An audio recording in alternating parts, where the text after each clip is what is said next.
en direct de Bordeaux. Une petite citation de Pic de la Mirandole dont nous avions parlé hier. « Ô Adam, nous ne t'avons fait ni céleste ni terrestre, ni mortel ni immortel, afin que, maître de toi-même, ayant pour ainsi dire l'honneur et la charge de façonner et de modeler ton être, tu te composes la forme que tu préfères. Tu pourras dégénérer en formes inférieures qui sont animales, tu pourras par décision de ton esprit être régénéré en formes supérieures qui sont divines. »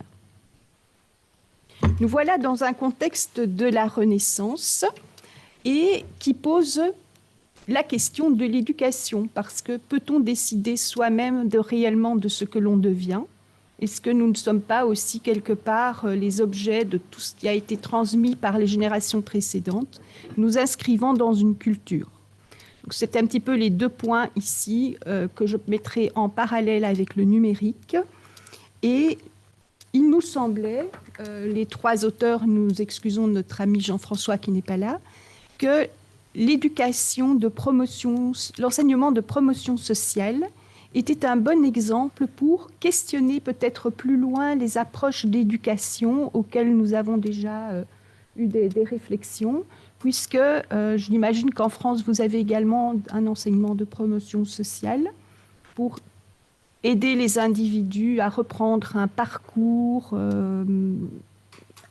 à développer d'autres facettes, et que Armand y reviendra, puisqu'en plus, ces missions-là sont vraiment inscrites dans la durabilité.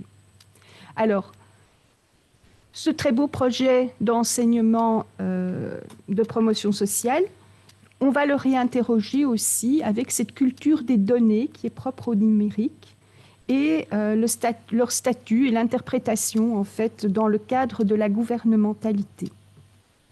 On proposera ensuite quelques pistes d'action et de réflexion pour garder en fait l'humanisme au cœur de ses préoccupations dans un monde où les apprentissages digitalisés prennent de plus en plus de place, mais on le verra aussi, quelque part un capitalisme numérique de plus en plus envahissant. Et est-ce que ce capitalisme numérique est compatible avec l'éducation? Ici, vous avez un petit plan de notre présentation. En gros, il y a trois sections, les sections éducation et humanisme. Qu'est-ce que c'est que l'enseignement de promotion sociale dans la Fédération Wallonie-Bruxelles en Belgique? Et le point de discussion et conclusion sur peut-on vraiment parler d'un enseignement émancipateur, humanité digitale et les questions à se poser en la matière, et puis notre conclusion. Alors, si nous revenons en fait à nos humanistes de la Renaissance, on voit bien qu'il y a l'idée de perfectionner l'homme, de le rendre capable de participer à la vie de la cité. Je ne vais pas revenir ni m'étendre plus sur ce qui a déjà été abordé aujourd'hui.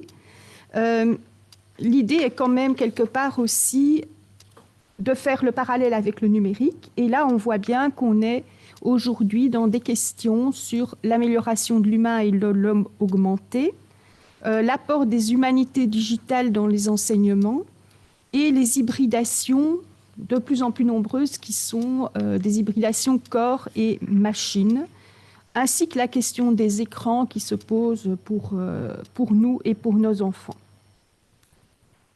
Si on arrive maintenant dans l'aspect culture, éduquer, c'est mettre chacun en culture. Et vous savez, si vous avez un petit peu trempé vos doigts dans la terre, ça prend du temps pour que ça pousse. Et donc, il faut aussi les savoirs des uns et des autres pour que ça pousse bien. Du coup, l'idée, c'est aussi dans l'humanisme que les cultures communiquent entre elles. Et du coup, est-ce que nous avons aujourd'hui une humanité-culture, une culture universelle à travers nos écrans? La question est posée. On a eu tout ce grand élan sur la découverte de l'imprimerie, la démocratisation du prix du livre et tout cet engouement quelque part pour une culture qui se développe, une culture aussi où chacun peut trouver des communs. Et cet engouement, tu en as encore discuté tout à l'heure, Raja, Est-ce que ça n'est pas aussi une illusion aujourd'hui, vu ce qui se passe dans notre monde, avec notre modernité qui amène en fait une civilisation fragmentée, nos communautés sur Internet qui sont de plus en plus reliées autour de questions identitaires. Et si on a effectivement nos politiques d'accès qui nous permettent tous à rejoindre les autoroutes de l'information, nos encyclopédies gratuites, on constate que tout ça a été trop vite rattrapé par un capitalisme numérique. La question étant dès lors, est-ce que le mot humanisme à l'avenir ne pourrait finalement plus qu'exister à l'aide de prothèses, de préfixes trans, post, prothèses grammaticales pour faire subsister un substantif en perdition. Et maintenant, nous revenons dans l'enseignement de promotion sociale. L'idée étant qu'on doit en fait tenir compte de la spécificité de chaque enfant, de chaque personne, et l'observer et l'accompagner dans ses choix. Le numérique a la potentialité d'être ce lien qui pourrait faciliter l'insertion sociale des citoyens et l'égalité pour tous dans un accès à la connaissance.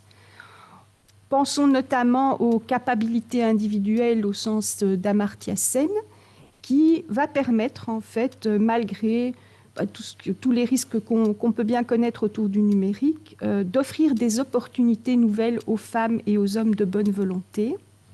Néanmoins, est-ce suffisant pour parler d'humanisme numérique ? Le philosophe Paul Mathias, je trouve, apporter là une manière intéressante d'envisager les transformations culturelles, dont celle de l'école, en disant que c'était surtout une ambiance de pensée que porte l'humanisme numérique. Ambiance qui devrait inspirer des initiatives et une nouvelle désirabilité. Toutefois, c'est peut-être là que le bât blesse. Parce que même si l'école s'inscrit dans l'ère numérique, fait-elle preuve d'un réel humanisme numérique ?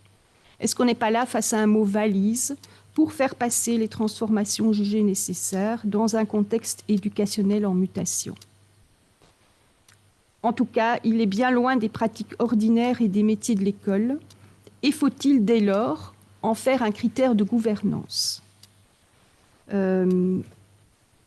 Par rapport à cette gouvernance, je laisse la parole à Armand.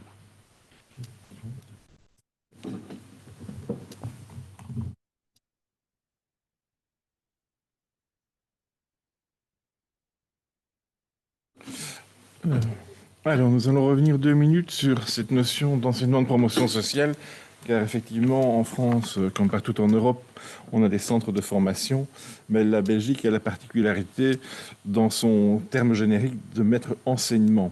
Donc, on n'est pas orienté uniquement en formation dite professionnelle, mais on garde l'aspect enseignement, ce qui est relativement unique en Europe.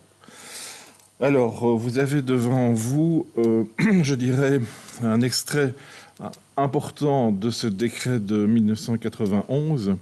Je vais passer par le deuxième, je dirais la deuxième partie, qui est répondre aux besoins et demandes en formation émanant des entreprises, des administrations, de l'enseignement et d'une manière générale des milieux socio-économiques et culturels. Je dirais que ça, c'est relativement commun à l'ensemble des organismes de formation. Par contre, le premier point, et c'est là-dessus évidemment que nous allons mettre le focus, c'est concourir à l'épanouissement individuel, entre parenthèses, et personnel, en promouvant une meilleure insertion professionnelle, sociale, scolaire et culturelle. Donc vous voyez qu'il y a là un élément extrêmement important qui est l'épanouissement personnel. Donc, on a bien évidemment un compromis entre différentes philosophies et conceptions, à la fois quelque chose de généraliste et quelque chose de professionnalisant, mais qui permet d'articuler la coopération conflictuelle entre les acteurs institutionnels, toujours entre les porteurs de l'enseignement et les porteurs des formations dites professionnelles.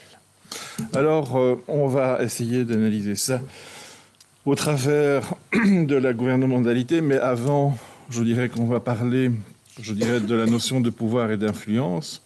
Ce qui est intéressant dans ce que nous dit Foucault, c'est que l'institution, ce n'est pas une structure, ce n'est pas une certaine puissance dont certains seraient dotés, c'est le nom qu'on prête à une institution stratégique, complexe dans une société donnée.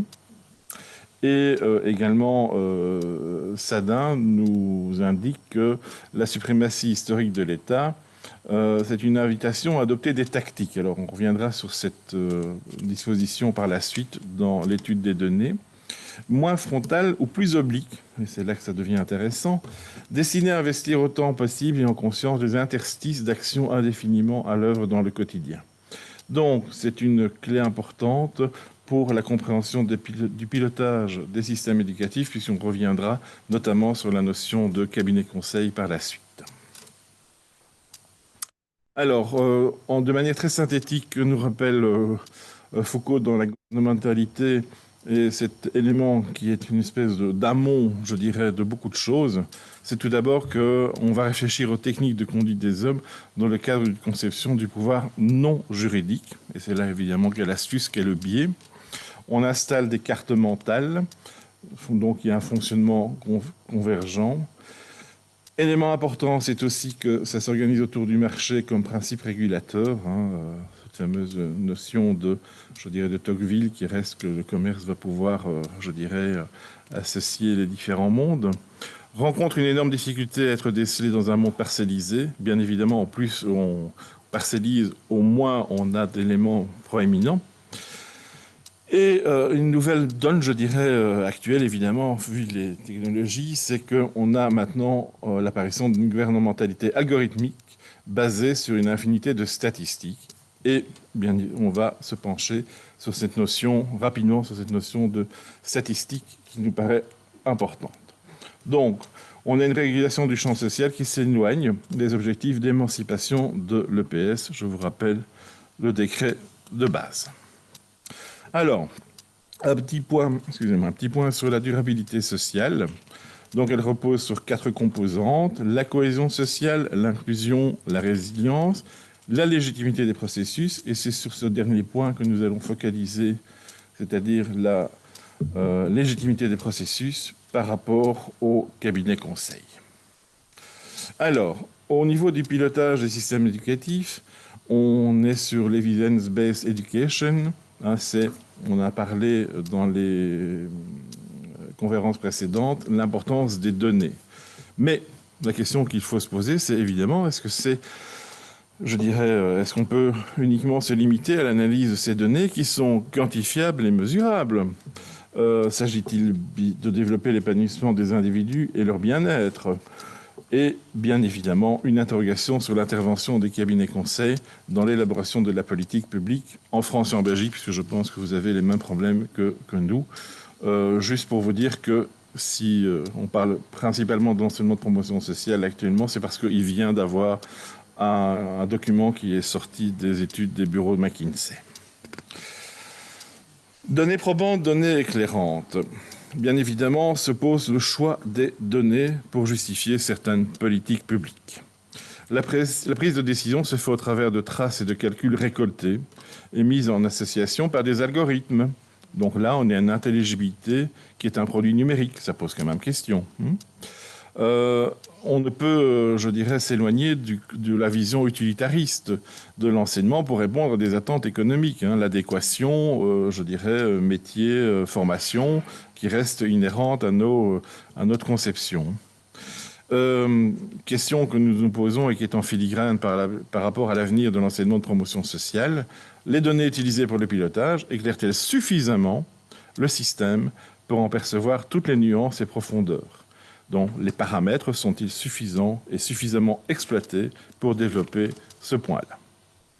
Alors, je dirais que la représentation visuelle des statistiques qui intervient là-dedans n'est pas nouvelle.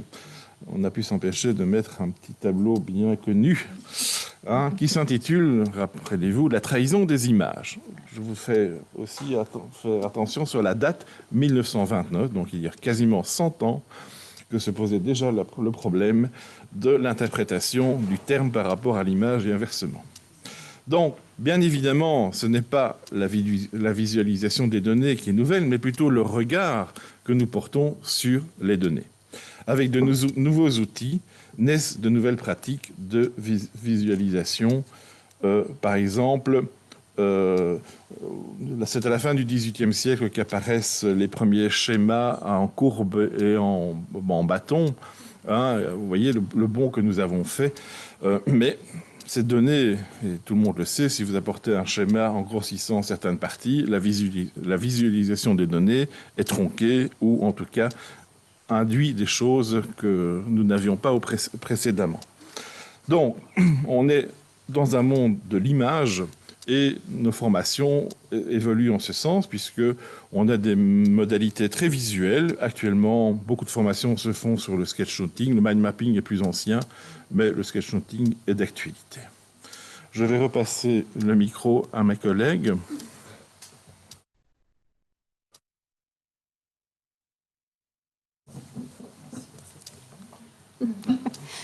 Donc, au niveau des questions et des discussions que nous aimerions peut-être soulever avec vous, est-ce que nous sommes encore dans le cadre d'un enseignement émancipateur? Est-ce qu'on ne va pas perdre avec ces approches uniquement par les données un système éducatif qui permet à chacun de pouvoir s'émanciper au sens du décret qui avait fondé l'enseignement de promotion sociale? Et est-ce que ça va permettre au bousculé de la vie de pouvoir quand même reprendre un trajet de vie, de solidifier un esprit d'équipe dans un monde de plus en plus individualiste? Il se passe dans l'enseignement de promotion sociale également beaucoup de choses qui sont vécues au niveau de l'humain et qui passent tout à fait à la trappe dans ces analyses statistiques qui sont proposées. Donc l'hybridation n'est pas adaptée à tous les apprentissages et à tous les publics. Ça, c'est quand même un état des lieux qui a été réalisé et qui mentionnait ce fait. Par contre, le numérique peut quand même permettre à chacun d'intégrer à son rythme des compétences à acquérir à travers les tutos, les MOOC, etc. Au niveau des humanités digitales, je vais passer rapidement pour le timing, mais se pose quand même la question aujourd'hui de se rendre compte qu'on est dans une dynamique de transition. Et donc, dans le futur, la composante numérique, il faudra bien composer avec, et elle aura trouvé sa place parmi les pratiques savantes, nous permettant même de poser un regard neuf sur des pratiques style aujourd'hui l'archéologie, les langues anciennes, etc., sont vraiment revivifiées par la composante numérique. Et néanmoins, Mounier, en 2017, se posait la question de savoir que reste-t-il d'humain dans les humanités numériques. Donc il y a tout un pan qui va vraiment développer ce numérique, mais l'humain est un peu le parent pauvre. Et donc, en plus, c'est d'autant plus dangereux quand le capitalisme numérique, où toute la logique marchande est en place, s'installe et qui, là, nous éloigne de l'approche humaniste de la Renaissance. Merci. Merci à vous. Oui. Ah, il y a peut-être encore quelque chose? Oui, il y a encore une petite... Normalement, oui, je vais prendre. Non, ça fonctionne là. Allô? Oui. Donc, juste avant de terminer, une petite réflexion avant de vous parler vraiment de la conclusion. On a l'habitude, je dirais, de parler de liberté pédagogique dans nos métiers, et nous estimons qu'elle est un petit peu en perte de vitesse, notamment lorsqu'on nous parle de bonne pratique. Je vous demande de définir ce qu'est une bonne pratique. Pour moi, une pratique adaptée peut-être, mais les good practice, ça me semble un sommet inatteignable. Et donc, on propose, à l'instar de ce qui se fait dans l'industrie verrière, la fabrication d'objets différents de ceux du catalogue et une réaction face à la perte de propriété de leur outil de production. C'est de cela que vient le terme bousiller. On pourrait, donc je le dis, les chargés de cours semblent de plus en plus en perdre la main sur la liberté pédagogique. Donc, on l'a vu, la suprématie des aspects de gestion et financiers. Et nous pensons qu'il est souhaitable qu'à l'avenir, nos chargés de cours puissent, à l'instar des verriers, bousiller dans le sens noble de la créativité et de la réappropriation des savoirs, tant personnels que collectifs, les dispositifs devenus trop raides et pesants. une manière de transgresser habilement, de se surpasser et d'exprimer toutes ses compétences. Merci.